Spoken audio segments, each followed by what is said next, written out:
It's been less than a month since the Suns were eliminated from the NBA playoffs, and the team already has a brand new look. Monty Williams is out, and Frank Vogel is in. And Wednesday, Chris Paul was rumored to be waived. Adrian Carbajal talked to a Suns insider who explains what moves could still be on the way.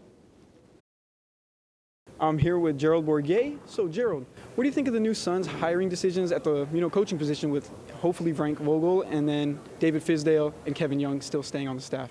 Yeah, I think Frank Vogel is a good hire. I think the proof will be in the pudding in terms of, in time we'll know if it was the right decision to fire Monty Williams, who was instrumental to building what they've built over the last few years.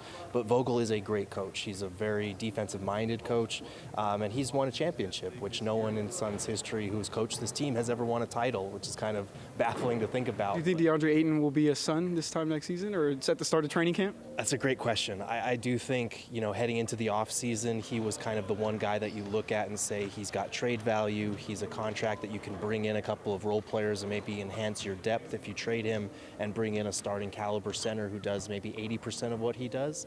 But at the same time, hiring Vogel, he's a defensive-minded coach. He's worked with a lot of elite rim protectors, so I don't think hiring Vogel precludes you from trading DeAndre Ayton, but if you do keep him heading into next season, I think he's the right coach to maximize his defensive potential.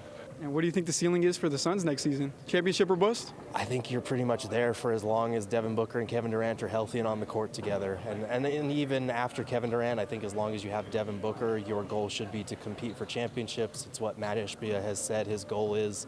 And his first day here, he went out and traded for Kevin Durant. So I think this team is going to continue to be aggressive. And every year until Devin Booker is no longer a Sun, I think it's championship or bust now. Thank you so much for your time.